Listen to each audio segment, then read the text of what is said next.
Halo Dokter Halo, Okta. halo. Asik. Kedengeran Halo. nggak suaranya? Iya kedengeran.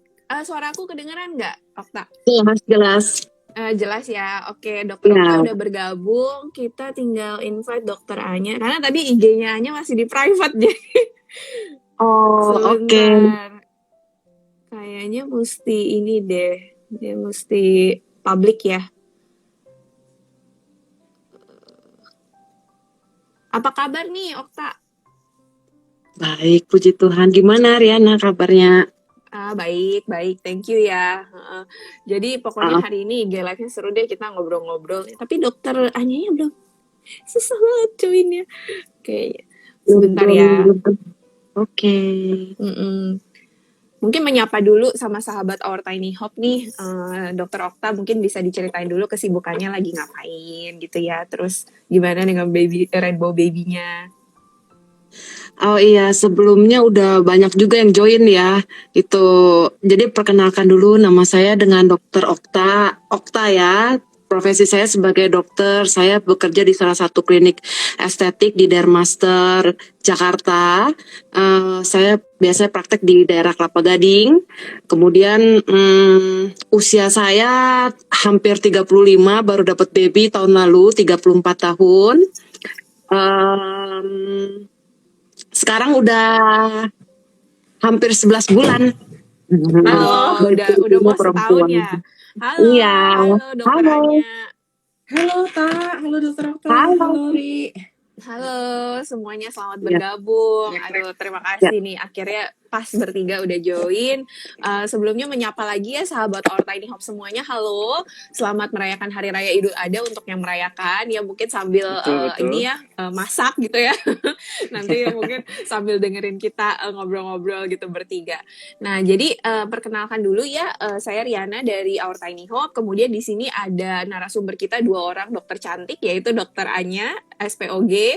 Saat ini Dokter Anya prakteknya di Rumah Sakit Siloam Mampang ya dok, sama di Klinik AIC di Jakarta Selatan. Kalau Dokter Okta ini sebagai patient testimony untuk pada hari ini, tapi beliau juga dokter kecantikan loh teman-teman, berpraktek di Dermaster Clinic. Ya jadi tapi nanti bukan nanya-nanya tentang skincare ya. Pokoknya nanti kita ngobrolnya, topik hari ini adalah tentang kekentalan darah sebagai penyebab keguguran. Nah, pastinya kalau dari sahabat Our Tiny Hope sih, kita kalau di grup pasien tuh sering banget gitu ya ada pertanyaan yang mengarah ke sana gitu, karena itu termsnya nggak familiar gitu untuk teman-teman semuanya. Apa sih kekentalan darah, terus penyakit apa aja, dan emang bener ya bisa menyebabkan keguguran berulang gitu. Nah, jadi mungkin kita ngobrol-ngobrol dulu nih dari kekentalan darah itu sendiri. Mungkin saya ke Dokter Okta dulu kali ya. Mungkin Dokter Okta mungkin bisa menceritakan dulu nih kalau perjalanannya dari dulu kan diagnosanya kekentalan darah ya. Mungkin bisa disebut dengan sindrom antifosfolipid. Nah, mungkin bisa diceritain singkat aja, nggak usah panjang-panjang. Nanti kita ngobrol lagi mengenai perjalanannya untuk mendapatkan Rainbow Baby. Oke, jadi waktu saya setelah setahun nikah, saya mengalami keguguran. Dalam 1 tahun nikah, saya mengalami keguguran 2 kali. Kemudian saya melakukan pemeriksaan dengan dokter SPOG saya waktu itu dengan dokter Ari Polim. Kemudian pada saat itu saya diperiksa darahnya semuanya. Kemudian diketemukan bahwa saya ada autoimun dan ada kekurangan di protein C dan protein S saya. Lalu dianjurkan untuk ke dokter hematologi, penyakit dalam hematologi, dan diketahui bahwa saya itu ada antifosfolipid syndrome atau kekentalan darah. Gitu. Waktu berarti kegugurannya berapa, 2 kali ya waktu itu ya? Ya, 2 kali. Pada saat 2 kali itu baru saya melakukan pemeriksaan. Nah, berarti waktu itu terapinya sempat menjalani apa aja secara singkat, mungkin bisa di-share dulu Dokter Okta. Terapi pada saat pemeriksaan diagnosa ya dok ya? Iya. Waktu itu saya pertama saya melakukan diperiksa dulu ke dokter kandungan, kemudian diperiksa USG, saya dicek seluruhnya di bagian kandungan saya, kemudian buat diketahui apakah ada kelainan atau ada gangguan. Namun pada kasus saya baik-baik aja ya kondisinya. Kemudian dia cek juga dia tanya-tanya juga kondisi suami saya, apakah minum alkohol, apakah merokok. Kemudian dia baru menganjurkan saya untuk pemeriksaan darah. Pemeriksaan darahnya ada banyak sih. terutama faktor-faktor yang menyebabkan keguguran, misalnya kayak tiroid, terus udah gitu juga ada yang kekentalan darah itu protein S, protein C, terus kemudian juga saya waktu itu disuruh periksa juga di IgG, IgM, toksoplasma, terus udah gitu ada pemeriksaan sama autoimun juga, gitu. Waktu itu berarti Baru lengkap ya? Maksudnya kayaknya hampir semuanya dicek, bener nggak? ya, waktu itu dicek semuanya. Jadi segala kemungkinan yang menyebabkan keguguran dicek semuanya gitu. Oke, nah Dokternya tua lagi ya. iya kayak tadi bilang emang sinyalnya agak ini sih, aku invite lagi ya. Mungkin sambil kita ngobrol-ngobrol juga. Nah, jadi kalau tadi kan pemeriksaannya cukup lengkap ya. Nah, akhirnya ketahuannya yang dari protein C sama protein S itu ya. Kemudian langsung Iya, diagnosanya mengarah ke sindrom antifosfolipid gitu. betul. Kebetulan dari semua pemeriksaan yang lain itu saya normal, cuman sedikit ada kekurangan itu di protein S sama protein C. Terus udah gitu saya juga ditemukan ada autoimun. Kemudian jadi dokter mengarahkan kondisi saya itu ke antifosfolipid syndrome. Oke, mungkin kalau boleh share ya, kalau teman-teman biasanya nanya, ada gejalanya nggak sih kalau misalnya nggak dicek lab gitu? Ada keluhan nggak sebelumnya sejak sebelum hamil gitu ya? Ada masalah memang kekentalan darah atau pembekuan darah yang bisa dilihat oleh mata gitu ya? Jadi kayak simptom atau gejalanya gitu ada nggak? Kalau di saya nggak ada. Saya nggak tahu apa-apa. Pertama maksudnya semuanya dalam batas normal sampai saya menikah, hamil, keguguran itu yang baru kita periksa terus baru ketahuan. Oke. Berarti ini sebenarnya nggak ada gejala apapun, baru ketahuan ya teman-teman semua pas memang keguguran berulang, kemudian dievaluasi dengan seksama, ternyata ketemu nih ada autoimun sama juga ada kekentalan darah gitu ya. Nah, oke. Thank you ya Dokter Okta sharingnya. Nah, mungkin sekarang langsung ke Dokter Anya nih, pengen tahu secara ilmu medis gitu ya, kalau kekentalan darah itu sebenarnya apa sih gitu? Pastinya teman-teman belum ada bayangan. Kemudian apa bisa menyebabkan langsung keguguran gitu ya kalau misalnya ada perempuan dengan kekentalan darah, kemudian hamil, apakah memang berbahaya untuk janinnya dan bahayanya seperti apa gitu, Dok? Oke, silin track mama. Bentar Lim. Bawa ayam dulu. Jadi gini, bawa ayam. Ntar mama lagi live, bentar ya sayang. Sorry Ri. It's okay. Gimana? Jadi aku lihat nih di komen-komennya gini, Hai Ta, kita bertiga dulu teman satu FK ceritanya. Iya. Jadi kayak reunian gitu ya. Ketemunya di sini ya Ta ya. Oke, ini yang halo, kenalin aku Anya. Nah ini kan banyak teman-teman nanya tuh kayak kekentalan darah ya. Nah jadi nggak semua penyakit tuh kayaknya tuh salah persepsi ya Dokter Yana ya, kayaknya tuh kekentalan darah dipikirnya tuh apa gitu. Jadi kita bahas tuh dari awal APS tuh antifosfolipid syndrome. Apa sih penyakit nih, kenapa? Karena dia autoimun. Nah autoimun tuh kayak sejenis lupus ya, kalau pada lebih kenal sama mungkin lupus.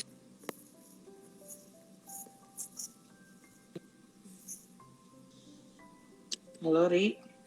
Halo, iya, kita masih bisa dengar kok. Tadi sempat hilang bentar, tapi nggak apa-apa, boleh dilanjutin aja. Oke. Autoimun. Kayaknya sinyalnya ini ya, on off.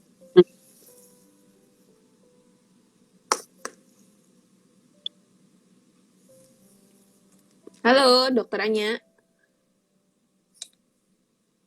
Kayaknya itu sinyalnya ya. Iya, sinyalnya. It's okay. Nah, mungkin kita ngobrol lagi aja ya, Dokter Okta ya, sambil Dokter Anya ini.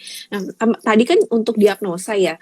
Nah, sebelum memulai terapi, itu kan pasti ada kayak, misalnya sebelum promil ya, jadi kan waktu 2 kali keguguran, terus juga habis itu kan pasti pengen program ya, Rainbow Baby gitu. Nah, waktu itu ada kayak sebelum hamilnya itu ada kayak program hamilnya khusus nggak untuk masalah ini, setelah didiagnosa gitu? Kalau saya sama suami saya pikir karena udah pernah jadi hamil sebelumnya dan intrauterin, intinya Artinya intrauterin itu di dalam kandungan, maksudnya tidak ada kelainan, hanya saja perkembangan janinnya itu nggak berkembang. Jadi waktu hamil pertama saya 9 minggu keguguran, kemudian saya Heeh. kuret, dan kemudian hamil kedua saya sekitar 4 minggu, 5 mingguan gitu, baru keguguran secara otomatis ya langsung gitu. Nah, Oh, abis itu nggak ada rencana sih, cuman tenangin diri, santai, nanti juga dapat lagi gitu. Kalau kita oh, gitu, hamilnya alami lah ya, maksudnya nggak ada program alami. khusus untuk ini. Nggak. Oke, sip. Nah ini Mm, dokterannya udah join. Tadi dokter sempat kepotong dok yang kekentalan darah gitu ya. Oke. Mungkin dari Jadi definisinya. Mm-mm. kenapa APS tuh jadi kekentalan darah tuh karena sebenarnya apa yang disebabkan oleh antifosfolipid syndrome ini. Karena APS itu dia tuh bikin ada antibodi di dalam darah, dia tuh menyerang. Jadi terjadi trombosis. Kalau kita ngomong trombosis tuh bahasa kedokteran ya, bahasa awamnya tuh kayak ada blood clot ya. Gimana ya dokter Yana, blood clot tuh kayak Hmm. eh Bekuan darah ya. ya Pembekuan. bekuan Ibaratnya darah. kalau kayak selang pipa air itu kayak ada Mm-mm. yang ngampet gitu Nyumbat. ya, menyumbat. Mm-mm. Jadi trombosis. Nah, trombosis itulah yang bikin beberapa komplikasi pada pasien-pasien yang mempunyai APS. Nah, mungkin itu yang dipikir sama masyarakat tuh kental darah, kental darah, kental darah gitu. Jadi sebenarnya itu enggak, yang terjadi itu bukan semata-mata darahnya tambah kental, bukan. Tapi ternyata ada faktor-faktor koagulasi atau faktor-faktor pembekuan yang bikin bekuan darah lah jadi lebih banyak lah di dalam pembuluh darah kita. Nah, Hmm. sedangkan kalau kita untuk kayak tadi dokter Yana bilang, selang kan untuk aliran darah untuk dalam kehamilan itu harusnya lancar gitu kan, harusnya transfernya tuh dari ibu ke bayi atau ibu ke rahim itu bagus. Nah, tiba-tiba di dalam selang itu jadi nggak lancar tuh. Nah, itu dah yang bikin komplikasi. Kalau kita mau ngomongin kenapa sih terjadi komplikasi, wah itu kayak kuliah ya, dan bisa ngantuk mungkin. Aku aja mungkin ngantuk, tapi intinya itu pada akhirnya akan membawa beberapa komplikasi. Satu contoh, keguguran berulang 3 kali, atau kasusnya dokter Yana sama dokter Okta kan 2 kali ya, tapi 3 kali keguguran, atau tiba-tiba misalnya gini nih, hamil gitu ya, hamil. Jadi wanita dengan APS tuh hamil bisa, bukan dia infertil. Jarang, bisa infertil tapi jarang. Infertil cuman sering keguguran atau bayinya meninggal tanpa alasan karena kelainan. Biasa kan bayi meninggal karena cacat ya. Ini bayi meninggal karena sindrom ini, atau sindrom ini memicu naik tensi dalam kehamilan. Jadi hipertensi ya, preeklamsia namanya. Nah, preeklamsia inilah yang menyebabkan bayinya tersebut meninggal. Seperti itu. Jadi hamil bisa jalan tuh kehamilannya, lewatin 10 minggu, bahkan bisa lewat 24 minggu. Tiba-tiba kok di bawah usia 34 minggu, nggak nyampe nih 34 minggu, bayinya tiba-tiba stillbirth atau meninggal mendadak di dalam rahim. Karena yaitu karena ada trombosis itu. Jadi pembuluh darahnya ibu ke bayi kan harusnya lancar. Tiba-tiba karena penyakit ini ya, karena APS ini jadi tidak lancar, bayi mendadak meninggal. Nah, jadi kalau dari kasusnya dokter Yana kan kita flashback ya Taya, kayak flashback gitu ya. Jadi dokternya tuh udah kejadian baru kenapa nih, itu yang kita trace back, apa penyebabnya, kenapa bisa seperti ini gitu. Jadi benar kalau kayak cerita dokter Okta tadi, nggak ada gejala ya, biasanya memang ketahuannya itu karena komplikasi pada kehamilan atau pada pasien-pasien yang kok dia tiba-tiba kurang dari 34 minggu itu bayinya meninggal, atau kurang dari 34 minggu dia tuh preeklamsi kayak gitu. Jadi dilihat ke belakang, oh jangan-jangan ini bukan cuma karena hamil aja, tapi hamil dengan APS, seperti itu. Oke. Semoga sampai situ kita masih bisa on track ya, Ri. Masih. Jadi kan kalau yang biasanya gitu ya, kalau keguguran itu kan sebelum 20 minggu ya, dokter Anya, benar nggak? Nah itu Betul. berarti pembekuan yang membuat aliran darah ke bayinya terhambat, bener nggak? Jadi sehingga udah hamil tapi memang bayinya mungkin kayak nggak bisa berkembang gitu ya, sehingga ya udah akhirnya jadi nggak dapat asupan gizi, berujung pada keguguran. Jadi itu bukan kayak semacam mekanismenya kenapa kok orang kekentalan darah bisa keguguran, benar nggak dok? Iya, memang benar kayak seperti gitu itu. ya. Betul. Jadi makanya kekentalan darah itulah yang harus diobatin, ya salah satunya mungkin kayak tadi obatnya pengencer darah gitu ya, tapi nanti kita akan bahas di segmen berikutnya. Nah, mungkin pertanyaannya adalah kalau kita nih baru keguguran 1 kali gitu ya, apakah perlu dicek kayak sindrom ini atau nanti gitu? Mungkin kayak ya udahlah ya kalau 1 kali kan mungkin kayak kelainan kromosom atau mungkin penyebab lainnya. Nah, kira-kira perlu nggak sih dok dicek gitu kalau baru sekali? Oke. Nah ini pertanyaan yang sangat sering banget ya Ria. Tapi aku rasa semua ibu hamil juga pasti ada ketakutan. Aduh nih masih kecil nanti keguguran atau enggak gitu ya. Jadi kalau kita kan dalam kedokteran kita tuh punya guideline ya. Guideline tuh kayak pedoman, panduan. Kalau enggak asal jadi ngasal gitu loh. Jadi kayak nggak terarah. Sedangkan kita tuh mau pengobatan yang terarah. Apa sih tujuannya? Nah, kalau dari definisi sendiri, recurrent pregnancy loss ada beberapa literatur bilang 2 kali, ada beberapa literatur bilang 3 kali. Itu tergantung dari yang European atau yang American aja sebenarnya. Tapi intinya berulang. Nah, kalau baru 1 kali itu kan sampai saat ini sih pedomannya tidak perlu dicek. Jadi dicoba aja lagi dengan aturan yang memang tiap kali kita mau hamil kan memang ada persiapan ya dokter Yana ya, maksudnya asam folat, ganti kayak tadi dokter Okta bilang periksa dulu suaminya, spermanya baik atau enggak, terus habis itu rokok atau enggak suaminya. Jadi dipersiapkan kayak kita mau nanam bibit, mau nanam pohon ya tanahnya harus bagus dulu ya. Tanahnya tuh maksudnya suami dan istri, bukan hanya istri saja. Nah kalau misalnya memang dia recurrent atau 2 atau 3 kali itu masih ada bagannya lagi tuh, misalnya kapan sih umur kehamilan, kapan sih dia keguguran, karena berbeda sekali kalau dia keguguran di bawah 6 minggu, 6 sampai 8 minggu, 10 sampai 12 minggu, di atas 12 minggu. Banyak penyebabnya, dan kita pernah kayak gini ya Ria, maksudnya kita pernah bahas ini ya dokter Yana ya, waktu kita bahas tentang keguguran berulang itu. Nah, pasien tuh pertanyaannya nomor 1 adalah apa aja yang dicek. Nah, apa aja yang dicek? Banyak, dan memakan biaya, memakan waktu, makan mental, kayak gitu kan. Tapi kalau kita bisa narrow down atau kita bisa memfokuskan itu, misalnya, oh saya biasanya di 12 minggu lebih dok, udah agak besar, bayinya udah gerak-gerak pas di USG sama dokternya, tiba-tiba hilang, sedih banget dok. Biasa pasien kayak gitu kan. Ada kasus yang di atas 12 minggu. Itu biasanya karena kelainan anatomi mamanya, di dalam ternyata rahimnya ada septum ya, ada seperti pembatas, atau ada bentuk yang nggak terlalu bagus, atau misalnya mulut rahimnya pendek. Nah, kalau pada pasien-pasien seperti ini, APS atau autoimun, biasanya dia tuh hilangnya tuh di 8 mingguan ya Ria, 8-10 mingguan, karena makanya kriteria diagnosisnya seperti itu. Nah, makanya kalau dibilang apa yang harus diperiksa, aku rasa 1 kontak dengan tenaga medis yang memang kompeten dalam hal ini. Jadi misalnya dokter spesialis kandungan, atau misalnya ketemu dokter umum yang mengarahkan kemana sebenarnya ini harus diperiksa. Karena kalau enggak kita kayak periksa buta gitu loh, semua diperiksa, tapi pasien kita nggak dapet jawaban yang ngena gitu loh. Oh ini apa sih sebenarnya? Dan yang harus kita ketahui, memang kalau keguguran itu 40% tuh masih belum bisa diketahui, unexplained ya. Jadi unexplained pregnancy loss, kenapa gitu. Nah, dari situlah kita berangkat. Nah, kalau APS nih dia agak ribet ya. Agak ribet.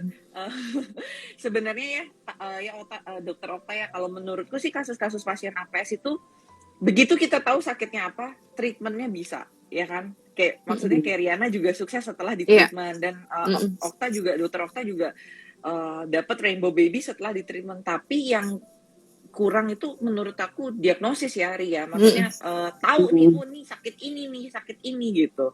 Nah jadi buat teman-teman yang memang dia kriteria diagnosisnya aku sekilas aja, pokoknya dia tuh harus ada 2, klinis dan laboratorium. Nggak bisa klinis aja, nggak bisa laboratorium aja. Kayak tadi kan dokter Okta kayak ada riwayat, terus habis itu dia juga diperiksa labnya.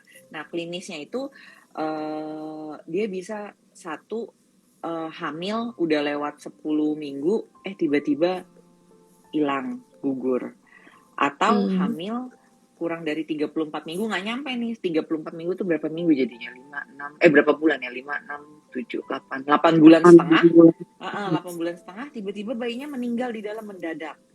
atau sebelumnya pernah preeklamsia. Nah, itu udah masuk tuh kriteria satu. Tinggal kita cari satu lagi nih laboratoriumnya. Laboratorium yang dicek ada 3 secara garis besar. Kalau tadi kan teman-teman ada bilang tiroid apa segala macam. Nah, itu pemeriksaan beda, bukan buat penyakit ini. Cuman memang tiroid harus diperiksa pada pasien keguguran berulang, itu benar. Cuman bukan untuk mendiagnosiskan kondisi ini. Nah, yang 3 itu yang dicek ya LA lupus antikoagulan, ACL antikardiolipin antibody, yang terakhir ada alfa beta 1 glikoprotein. Nah, ribet kan namanya aja pusing ya. Tapi itu nggak apa-apa, itu bisa dokternya yang centang nanti di pemeriksaan laboratoriumnya. Nah, jika ada positif di klinisnya ada, laboratoriumnya salah satu dari 3 ini aja tercukupi, udah positif deh. Nah, itu bisa kita mulai pengobatannya tadi, Ri, yang kalian dikasih LMWH ya, sama aspirin dikasih nggak waktu itu, Kak? Dikasih. Waktu itu dikasih si aspirin. Sampai mau melahirkan kan? Iya, sampai 1 hari. Iya, pokoknya kita Kayaknya kan ada hari cek SC darah deh. juga kan. Sebelum SC, sebelum sesar nggak boleh dong, di stop dong. Di stop 3 Beberapa hari hari ya, lah. 3 sampai 7 hari. Iya, karena kan takut perdarahan ya. Oke, semoga sampai sana ini ya, agak jelas ya. Maksudnya supaya pasien tuh nggak kayak tembak peluru kosong gitu loh, kayak dan mungkin lebih ke stres ya, nunggu hasil lab tuh kan stres banget. Terus kayak ngantri dokter aja tuh udah, kalau rame kan juga gimana, aduh bener nggak ya nanti dokternya bilang apa ya, kekhawatiran berlebih jadinya. Bener banget sih. Jadi keguguran berulang itu memang bikin stres, depresi gitu ya, kayak cari tahu tuh kenapa, karena penyebabnya dulu deh gitu, boro-boro terapinya ya ngomongin ya, tapi kayak penyebabnya aja kita nggak tahu. Dan untuk mencari penyebabnya pastinya harus menuju ke orang yang kompeten, bener nggak? Jadi menemukan dokter yang cocok yang bisa membantu kita mendiagnosa kenapa kita keguguran berulang aja itu sesuatu yang butuh perjuangan ya. Kayak kita suka ya ganti dokter gitu ya, misalnya aduh sama dokter yang ini kok udah 2 kali nggak dapet misalnya, atau yang ini udah 3 kali juga masih kayaknya nggak dicek apa-apa, atau mungkin cuma diceknya di sedikit sampai nggak tahu penyebabnya apa gitu ya. Jadi ya itu adalah perjuangan sih ya teman-teman semua ya. Jadi memang sangat disarankan bahwa teman-teman mencari orang yang memang berkompeten di bidangnya ya. Sebisa mungkin sih pasti dokter spesialis kandungan. Kalau memang perlu teman-teman bertanya lah pada teman-teman yang lain yang udah pernah mendapat rainbow baby, kemana sih mereka gitu ya. Mungkin kayak berobat atau mendapatkan diagnosanya itu dari dokter mana. Nah biasanya sih word of mouth ya kayak gitu ya. Cocoknya sama dokter apa ya. Lagi-lagi cocok-cocokan ya teman-teman. Nah udah sampai situ masih perlu cek lab, bener nggak? Dan biayanya bener nggak sedikit ya. Nah mungkin mau nanya dokter Okta waktu itu inget nggak biayanya berapa tuh waktu pas pending kayak dari cek lab gitu ya sampai ketahuan? Inget nggak waktu itu? Awal tahun 2020 kalau nggak salah saya ceknya itu mungkin pemeriksaannya laboratorium aja sekitar 8 jutaan ya. Itu 8 sekitar juta 8 satu kali cek semua yang tadi ya, yang kayak autoimun, terus kayak yang protein CHS itu sampai ke torchnya itu ya. Itu aja 8 juta. Berapa? Torch nggak masuk. Kayaknya torch nggak masuk torch waktu nggak itu. masuk. Oh, jadi itu di luar torch. Jadi sebenarnya bahkan Di bisa luar lebih torch. dari itu. Oke, 8 juta. Mahal sekitar ya. 8 juta waktu tahun 2020 waktu itu saya ceknya. Dulu sih waktu aku kan masih 2016 tuh, jadi Lab kayaknya aja ya? satu paket itu lab aja, satu paket lab aja itu 8 jutaan. Jadi tapi itu udah sama torch. Tapi kalau harga yang 2020 berarti pasti di atas itu. Mungkin udah kayak 10 jutaan gitu kali ya, udah lengkap semua. Itu baru ngecek ya teman-teman, baru meriksa lab, belum biaya yang lain gitu ya, ke dokternya, belum biaya kalau udah ketahuan terus gimana gitu. Oh tadi kan nyinggung autoimun ya, tadi dokter Okta sempat bilang kayak ada ketahuan, bener nggak? Autoimun ya kan. Nah terus tadi dokternya juga sempat bilang tuh ada hubungannya sama autoimun. Nah mungkin bisa dikasih gambaran nggak penyakit-penyakit yang ngeling nih ya sama APS gitu ya, mungkin kayak autoimun apa aja sih yang perlu diwaspadai gitu. Autoimun yang paling sering ngeling tuh adalah ngeling ya, bukan ngeling hubungan deket relevan ya, deket lah ya. Kayak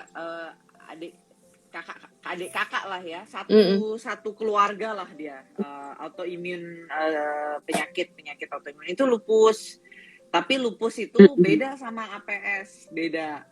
Hmm. APS lebih berefek ke komplikasi maternal obstetri ya. Jadi kayak komplikasi pada kehamilan itu lebih banyak pada lupus. Nah, dan kalau APS pure ya, APS yang pure kayak dokter Okta nggak ada keluhan. Cuman pas hamil kenapa gugur? Nah itu kalau lupus dia kan kayak photosensitivity ya, dia kayak nggak bisa silau, terus ada butterfly rash di sini merah seperti kupu-kupu, terus habis itu dia artritis ya, jadi kayak nyeri kaku Sendi. gitu ya di sendi ya, nyeri sendi.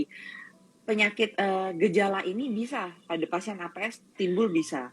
Tapi yang membedakan APS sama lupus itu adalah di hasil labnya. Memang kalau kita baca, jadi nggak, aku cuma mau bilang sama teman-teman di Our Tiny Hope, jangan self diagnosis deh. Bener, karena ini aja pasien lupus dan APS ini akan saya konsulkan kepada divisi endokrinologi atau hematologi, karena dokter obgyn kita tahu gimana caranya menanggulangi selama kehamilan, tapi untuk diagnosis kita bisa, tapi yang lebih kompeten adalah spesialis endokrin dan hematologi gitu loh. Jadi ini pun aja kita dalam ranah kedokteran aja kita saling bantu ya Ria, maksudnya bener nggak dok ya ini diagnosisnya, karena dugaan saya tuh seperti ini, menurut dokter gimana, nanti akan dibalas konsulnya, oh iya benar pasiennya seperti ini, rekomendasi pengobatannya seperti ini. Jadi bayangkan aja untuk kasus seperti ini aja kita masih kerjasama, masih kayak saling konsul ya, apalagi teman-teman di rumah buka Google kayak gitu kan, buka Halo Dokter, itu nggak apa-apa, itu supaya kita aware, supaya kita pernah mencari tahu, itu bagus. Tapi kalau sampai kayaknya aku ini nih, terus dibawa sampai stres banget ya dokter Yana ya, aduh itu mendingan enggak deh, itu self diagnosis tuh bikin mental jatuh banget. Jadi mending ke ahlinya yang memang kita percaya, atau bener rekomendasi misalnya. Jadi justru banyak teman-teman kita ya Ria, maksudnya bahkan kita sesama dokter tuh saling nanya, ada nggak ya rekomendasi dokter spesialis apa yang aku butuh karena keluarga aku perlu seperti ini, itu aja seperti itu gitu. Jadi jangan self diagnosis ya di rumah, ini susah, karena susah. Benar banget. Nah, aku ingat banget tuh sempat ada yang juga nanya, jadi kalau blighted ovum gitu, itu sebenarnya hubungan sama kekentalan darah nggak sih? Maksudnya kan mereka suka kayak berpikir apa itu lebih ke sperma sama ovum quality-nya, atau bisa juga karena si APS ini? Kalau APS, BO enggak. Kalau APS tuh udah ada janin ya ngomongnya ya, baru keguguran gitu. Jadi kalau BO sih, kalau dari teori BO tuh lebih ke kualitas awal ya, ya, BO kualitas awalnya ya, benihnya. Jadi kayak kalau bener kita nggak? mau benih, betul, kita mau nanam pohon kelapa nih contohnya, jadi bibitnya gitu. Tapi untuk kita hamil sukses hamil kan, kita mau hamil sukses positif tapi berkembang dengan baik, gitu yang kita harapin kan ya Ria. Yaitu yang memang harus dipersiapkan, nggak bisa kayak tiba-tiba langsung berharap garis 2, itu justru menurutku sih mesti asam folatnya mesti suplementasi, vitamin yang lainnya, seperti itu. Oke. Jadi BO ya teman-teman, kayaknya nggak terlalu berhubungan deh, nggak berhubungan sama si kekentalan darah. Kayak aku pun kayak pengalamanku lebih kayak nggak berkembang ya. Jadi janinnya ada gitu ya, kantongnya ada, terus detak jantungnya juga udah ada. Tapi emang kayaknya usia kehamilannya nggak sebagaimana mestinya. Jadi yang waktu itu harusnya usia 8 minggu, kok dia masih di 6 minggu gitu. Nah terus nggak berapa lama kemudian, udah di USG, udah ada di JJ-nya, detak jantung janinnya, tapi ya tiba-tiba nge-flag aja gitu sih, terus kayak keluar spontan. Kayak nggak berkembang lah. Abortus itu kayak kalau BO tuh kantong doang, kantong tambah besar nggak ada isi gitu, itu blighted ovum. Iya, nah jadi teman-teman perlu bedain gitu ya. Oke, itu soalnya sering ditanyain sih. Nah, terus kita masuk ke segmen terapi ya. Kalau tadi kan kita udah sampai ke oke nih harus cari tahu penyebabnya, dia cek labnya ini, biayanya sekian, harus kemana. Terus kalau terapinya, nah mungkin ke dokter Okta dulu, kan tadi kan kita sempat ngobrol juga sih, tapi mungkin bisa diulang buat teman-teman. Kayak apa aja yang dikasih oleh dokter waktu itu. Tadi kan menyinggung tuh harus dirujuk, bener nggak? Dirujuk ke dokter penyakit dalam gitu ya. Mungkin bisa di-sharingin juga tuh waktu itu dirujuk kemana, terus kayak apa aja perbedaan terapi antara yang diberikan sama dokter obgyn sama yang dokter penyakit dalam tuh. Jadi masing-masing partnya tuh apa gitu.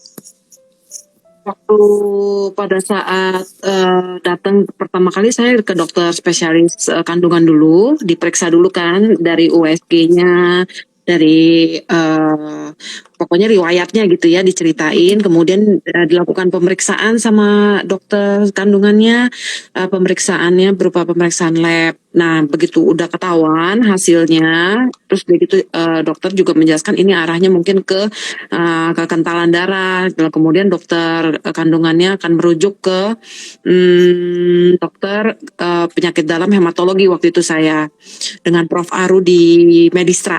Kemudian kemudian saya datang ke sana untuk kontrol. Kemudian dokternya akan menjelaskan dulu pertama kenapa bisa terjadi APS atau kekentalan darah. Kemudian beliau resepin saya obat itu ya berupa pengencer darah. Jadi pada saat hari-hari kita minum karena itu untuk mempersiapkan, karena saya kan jalannya kan maunya alami. Jadi suatu waktu atau kapan aja kan bisa jadi tuh. Nah makanya waktu itu dokternya bilang diminum aja dulu. Nanti kalau memang ada menstruasi di stop langsung karena takutnya perdarahan hebat atau banyak darahnya. Setelah selesai menstruasi baru kita lanjutin lagi, atau kalau memang terlambat atau ternyata udah mulai terlambat head, terus kita kira-kira pikir oh kayaknya hamil nih. Nah itu juga obatnya juga harus di stop, langsung pindah.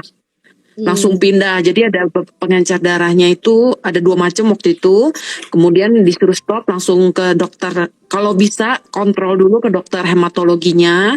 Kalau memang ini obatnya bisa diubah, obatnya menjadi obat suntik gitu. Obat suntiknya itu bisa setiap hari, tergantung dosisnya, tergantung kebutuhan masing-masing orangnya. Kemudian saya barulah begitu hamil, udah konsultasi sama dokter hematologinya, saya kembali lagi ke dokter kandungannya untuk pemeriksaan kehamilan seperti biasa gitu. Kamu cek kencing ya waktu itu ya, saya. Maksudnya telat berapa hari?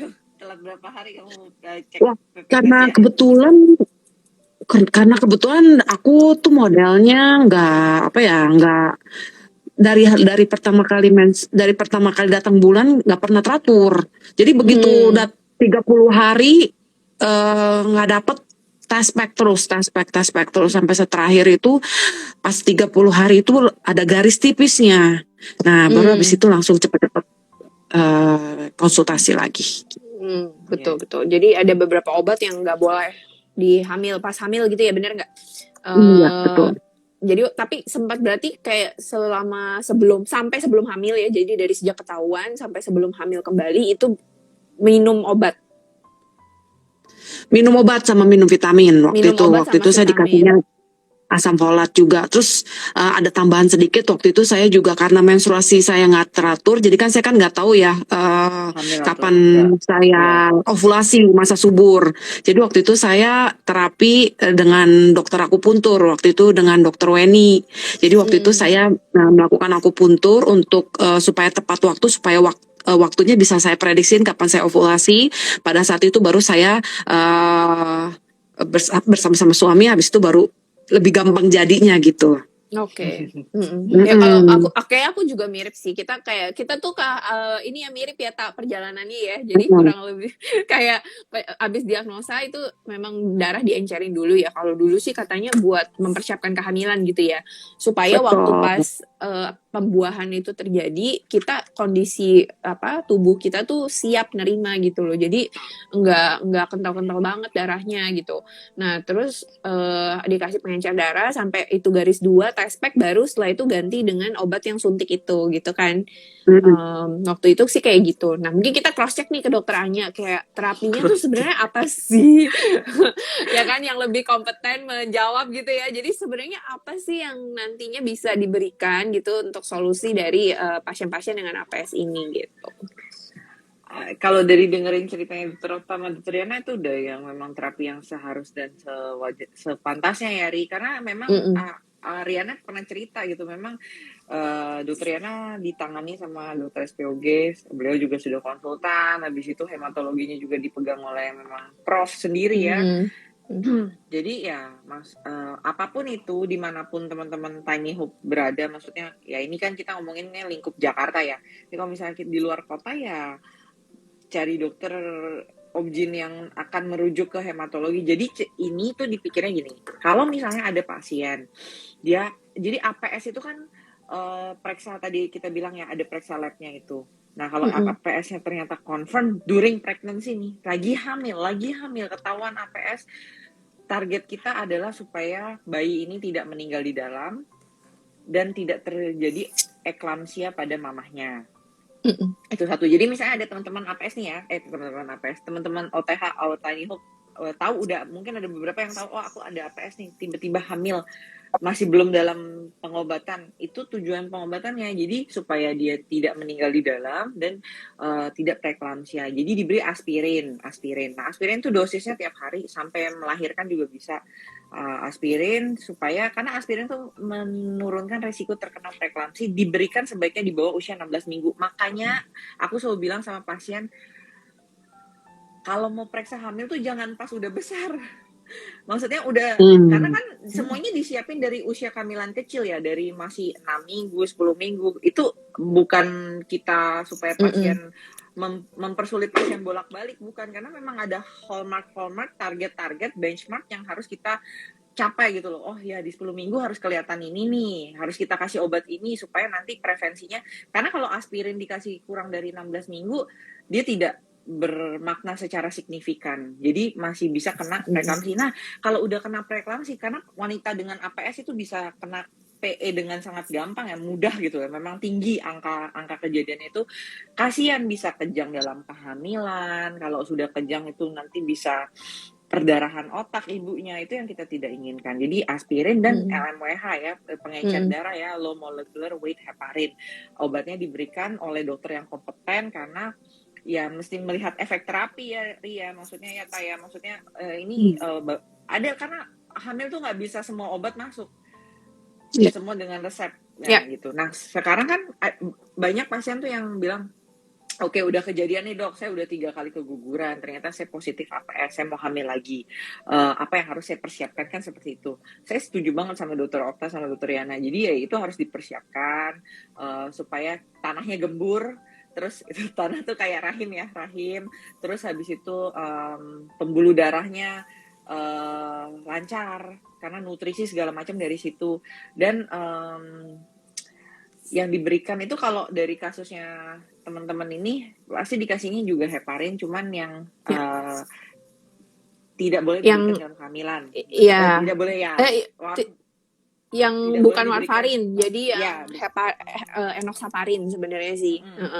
Jadi kayak dokter Okta kan disuruh periksa, kalau negatif, kalau positif langsung disuruh switch ya. Itu karena kita mau ganti ke yang hamil dalam yang aman dalam kehamilan. Nah teman-teman nggak usah pusing, nggak usah gimana ya, nggak usah pusing. Oh ini yang diobatin kayak gimana? Carilah dokter yang memang bidangnya, ahlinya, kompetensinya dia. Maksudnya di rumah sakit dan center-center, misalnya RSUD bisa, rumah sakit umum daerah bisa, misalnya yang di perifer ya teman-teman, yang di luar kota. Maksudnya saya sendiri pun pernah kerja di daerah gitu. Kalaupun nanti dokternya tidak berkompeten, kurang ya, maksudnya ada yang lebih bisa dikonsulkan, pasti akan dikonsulkan. Seperti itu, karena target kita tuh adalah hamil baik. Kan sedih juga ya, hamil keguguran, itu udah hamil dapet khawatir, gugur, berulang, itu stres banget untuk pasiennya. Jadi itu 2 obatnya, yang aspirin sama yang heparin ya, ngomongnya heparin. Itu dengan resep tentunya, yang bisa dilakukan kayak tadi dokter Ota bilang, asam folat. Aku nggak pernah absen deh bilang sama pasien minum asam folat setidaknya 3 bulan sebelum hamil. Karena asam folat itu mempersiapkan rahim, mempersiapkan sel telur yang akan dibuahi, dan kalaupun sudah hamil pada awalnya itu akan mencegah anak-anak kita terkena kelainan susunan saraf pusat. Contohnya dia kayak kepalanya bolong, anencefali setengah bolong, jadi kepala cuma segini, ya itu karena kurang asam folat, atau macam-macam lah penyakitnya. Asam folat tuh murah, mudah didapatkan, nggak mahal, di puskesmas saja punya, itu cuma minum sekali sehari. Nah, jadi pasien-pasien yang promil tuh nggak masalah diminum aja. Bahkan suami boleh minum. Suami bisa minum asam folat juga, seperti itu. Ya sih, kalau aku sih pesannya ya semangat. Jangan self diagnosis, karena ini aja dokter aja susah loh untuk mendiagnosis hal ini. Maksudnya bukan susah ya, perlu waktu, konsultasi, perlu waktu, perlu periksa lab ya Ria. Sabar, karena nunggu 1 kali dokter aja, udah nunggu dokter ini disuruh lagi ke dokter yang itu lagi, nanti balik mesti dibaca hasil labnya sama dokter ya, bolak-balik gitu ya rasanya. Iya, betul. Sakit apa sih aku nih? Sakit apa sih gue? Benar. Kayak gitu. Karena nggak ada gejala kan, jadi kayak maksudnya tahu riwayatnya sebelumnya apa, kayak cuman pas lagi hamil keguguran aja, jadi kayak kita bingung gitu loh sebenarnya sakit apa sih, salahnya tuh di mana gitu kan. Terus dari gitu kan namanya juga keguguran, kita kan ada traumanya juga gitu kan, maksudnya kena ke mental juga, jadi maunya sih begitu ketahuan ya jangan sampai keulang lagi gitu. Jadi kita harus benar-benar siapin mentalnya, siapin waktunya juga, siapin semuanya yang benar, termasuk area kandungan kita gitu kan. Jadi supaya keguguran itu nggak keulang lagi gitu. Bener banget sih. Jadi jangan sekali-sekali self diagnosis ya. Pokoknya teman-teman harus konsul kenapa, gimana dok? Nggak, soalnya aku bacain komennya nih, bilang kayak ini genetik nggak dok? Nggak. Autoimun tuh nggak ada yang tahu, kenapa. Itu nomor 1. Terus habis itu wanita tuh ya, karena saya sendiri wanita mungkin ya, kita tuh self blamingnya tinggi banget ya Ria. Aduh, ini salah gue lah, gue kerja terlalu keras lah, atau gue stres, atau jadi kayak gitu, kayak dibilang ada pasien aku dibilang gini, soalnya keluarga suami saya bilang keluarga saya penyakitan dok, makanya saya nggak bisa punya anak. Nah itu udah susah tuh Ri. Maksudnya nggak ada lah salah benar dalam berusaha hamil, itu masalah rezeki aja, ya kan? Betul. Masalah rezeki aja. Sekarang kalau suaminya yang kurang gimana?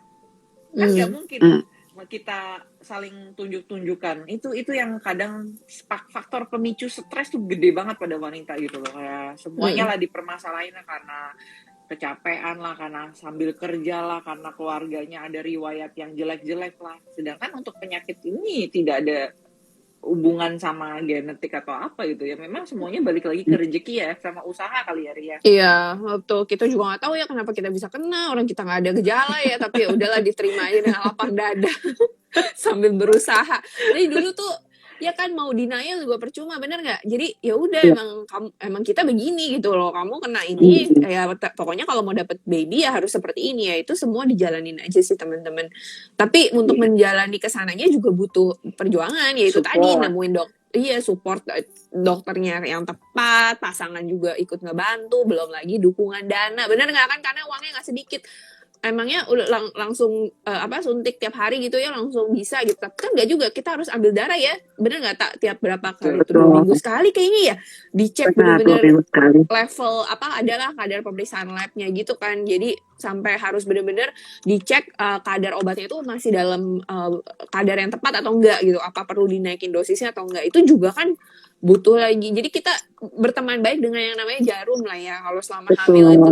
Orang-orang dengan APS itu we are a good friend with needle. Jadi ya perjuangannya berat banget sih memang. Oke. Tak nanya dong, dari keguguran yang kedua, terus kan kamu kayak periksa tuh kira-kira kayak 1 bulan gitu atau 2 mingguan gitu sampai nunggu hasil lab semuanya, konsul tegak gitu. Kira-kira bulan berapa? Waktu itu saya hamil ketahuan di Desember. Waktu itu masih baru tes pack ya, baru tes pack positif. Terus beberapa hari setelah, ini yang kehamilan kedua ya. Setelah beberapa hari tes pack positif, saya pikir ya udah deh, saya nggak capek-capek dulu. Maksudnya nggak naik turun tangga lah, kerja juga dibatasin. Cuman pikir buat istirahat, buat ngejaga dulu kan. Terus dia itu pikir saya nanti dia tunggu minggu ke-6 kalau mau ke dokter. Waktu itu masih kepikiran kayak gitu. Soalnya kan kalau misalnya masih baru kan paling baru ketemunya kantong atau penebalan dinding rahim doang gitu kan. Tapi ternyata setelah ketahuan positif tes pack mungkin sekitar 3 hari atau 4 hari kemudian saya keluar perdarahan. Nah habis itu setelah perdarahan saya cek lagi tuh ke dokter kandungan, beneran gak nih saya hamil, kok tes pack positif saya keluar darah kayak mens biasa gitu. Nah terus dari itu ternyata pas dicek memang benar ada kantongnya, cuman kayaknya udah nggak bisa diselamatin. Saya benar-benar keluar semuanya gitu. Terus setelah selesai 1 minggu perdarahan, baru saya cek lagi, takutnya kan belum bersih atau gimana gitu kan. Pas dicek ternyata udah bersih. Terus saya tanya, saya harus melakukan pemeriksaan apa? Saya bilang kayak gitu. Kemudian dokternya bilang berapa waktu yang lalu segala macam. Ini saya pindah dokter. Waktu itu dokter yang pertama yang periksa abis itu karena saya mau cari tahu lebih, saya jadi cek lagi ke dokter yang lain. Nah, ke dokter yang lain baru bilang mungkin sekitar bulan Februari udah tahu semuanya hasilnya. Jadi mungkin sekitar 1 bulanan atau 1 bulanan lah dari saya selesai keluar perdarahan itu sampai pemeriksaannya keluar. Itu mungkin Februarian saya udah tahu. Habis itu mungkin setelah apa? Itu karena kamu aktif juga, maksudnya kamu memang pingin tahu kayak ngecek lagi kan Pak, maksudnya? Iya, karena umurnya kan udah nggak terlalu muda lagi. Terus dari itu kan saya juga pingin, maksudnya keluarga saya, maksudnya dari kita family kan pengen punya baby juga gitu. Jadinya karena udah 2 kali, terus dari itu jadi saya pengen cepet-cepet periksa dulu supaya tahu hasilnya seperti apa. Jadi supaya nanti nggak keulang lagi untuk berikutnya gitu. Iya benar. Thank you Oka. Cukup cepet ya sih Tam, menurutku ya, maksudnya kalau misalnya aktif nyari gitu loh. Aktifnya saya juga waktu itu nanya-nanya teman. Waktu itu kebetulan juga saya nanyanya ke Riana waktu itu karena begitu tahu banyak nanya ternyata sama ceritanya gitu. Jadi cocok kita. Experience cocok banget deh. Oke. Kita tuh udah 10 menit terakhir, kita tanya ini ya sesi tanya jawab aja kali ya. Saya pilihin pertanyaan-pertanyaan yang kayak menarik buat teman-teman. Nah, ini sih sebenarnya ada 3 pertanyaan paling atas ya. Pertanyaan kamu pertama 50 dari iya, tapi pertanyaan kita ini ambil 3 pertanyaan yang likes-nya banyak kali ya. Jadi yang mungkin teman-teman kayak ini pengen tahu gitu. Nah, yang pertanyaan pertama, kalau untuk mengencerkan darah apa bisa dibeli umum? Kalau obat aspirat apa boleh diminum? Kayaknya ini udah kejawab kali ya. Aspirat itu sebenarnya aspirin ya. Tapi jangan dibeli umum. Jangan. Gimana nih dokter Anya mungkin yang kasih advice nih. Jangan, karena kan bleeding potential juga. Terus habis itu dosisnya kita ukur. Aduh, gini deh, kalau misalnya obat over the counter ya pikirannya gini, over the counter obat kayak misalnya kayak Panadol, paracetamol gitu. Itu bisa lah kita tanpa obat, memang tanpa resep, karena jadi ada alasannya kenapa obat harus dibeli dengan resep apalagi lagi hamil. Nah, jadi jangan hamil nggak bisa semua obat, nggak bisa semua masuk ya Pak ya, maksudnya itu juga dengan resep dokter. Kita aja yang dokter sendiri aja kalau hamil, swear nih, kita aja yang dokter sendiri aja kalau hamil sakit pasti tanya teman dokter atau konsultasi ke dokter ya kan.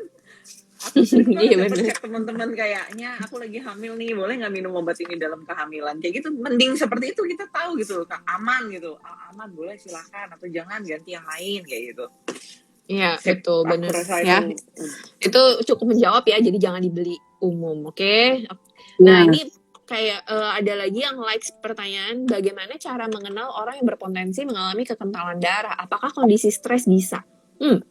Gimana tuh dok?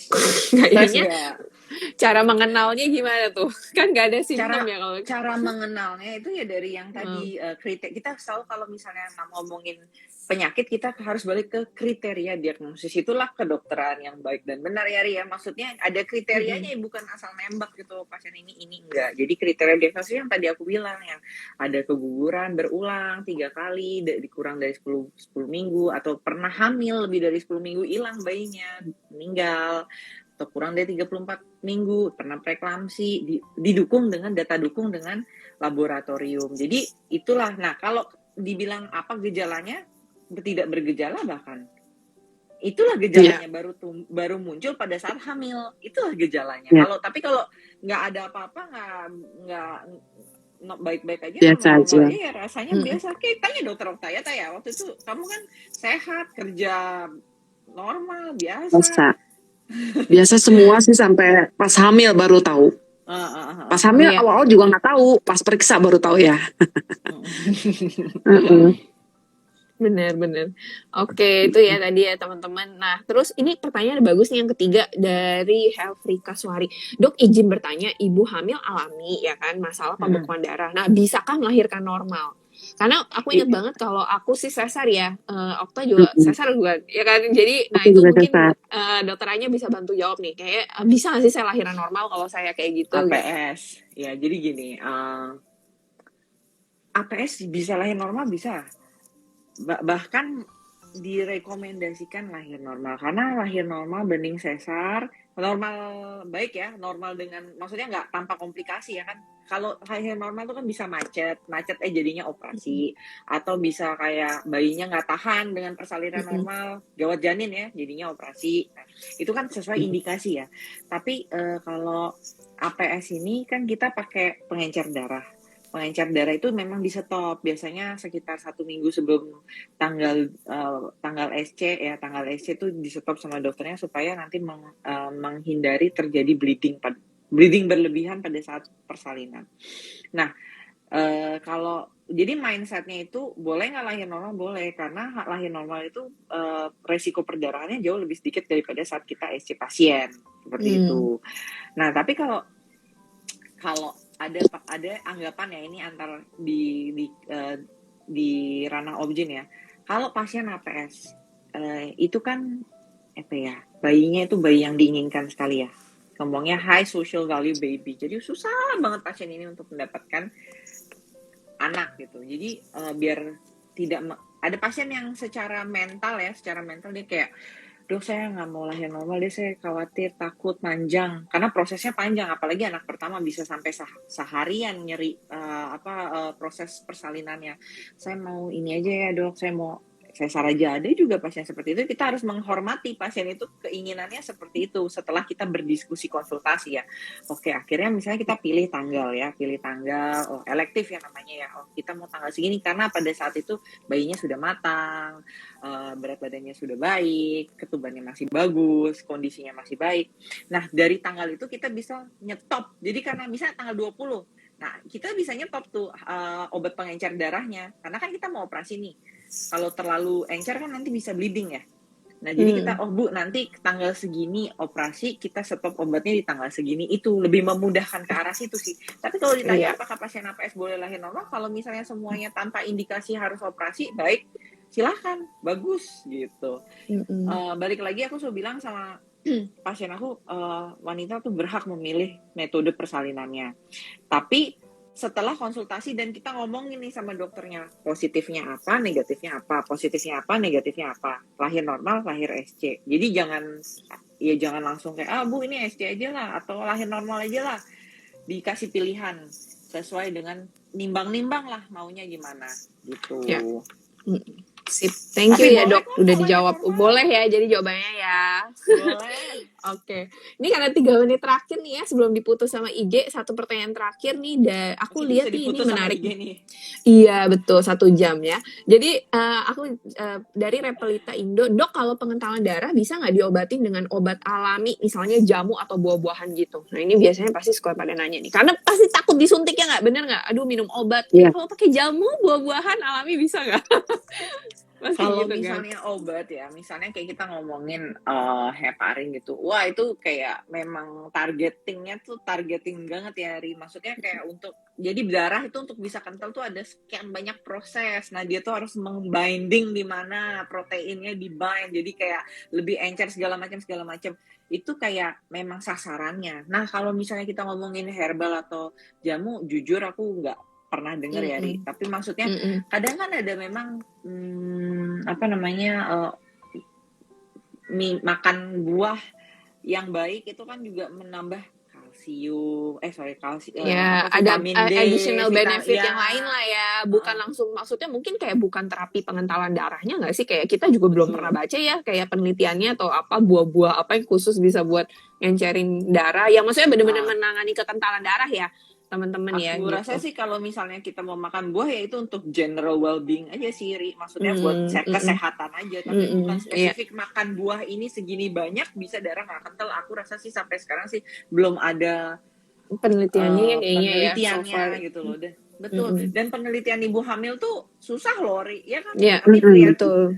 Riana nih lulusan terbaik loh. Nah, Kita kayaknya. astaga. Ya, jadi pokoknya penelitian ibu hamil Kata susah ya teman-teman. Riana pinter Jadi banget. etika kedokterannya belum tentu bisa tembus kode etik ya penelitiannya. Betul. Jadi intinya gitu. Oke. Ya jadi teman-teman hati-hati jangan pernah mencoba sesuatu yang baru yang belum diketahui uji ilmiahnya ya. Jadi yang pasti-pasti aja bener nggak mendengarkan saran dari dokter. Oke.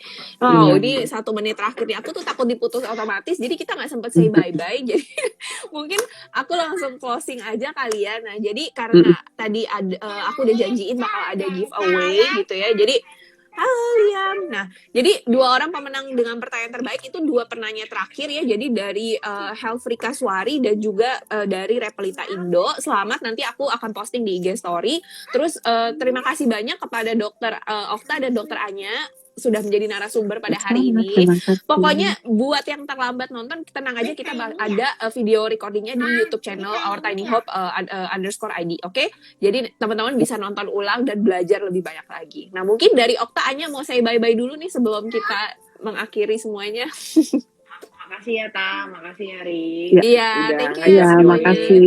Maksudnya aku juga Iya. bisa bayangin kita aja yang dokter aja kadang masih bingung ya, Ri ya. Saling konflik. Iya, betul. Semoga sesi ini bermanfaat untuk sahabat Our Tiny Hope semua dari pengalamannya Dokter Okta dan juga dari keilmuan medisnya Dokter Anya ya. Teman-teman tetap nantikan sesi-sesi bermanfaat berikutnya IG Live dari Our Tiny Hope, oke? Sampai ketemu ya. Kita akhiri ya. Terima kasih. Semangat semuanya. Yo. Thank you semuanya. Thank you. Bye-bye. Bye. Bye.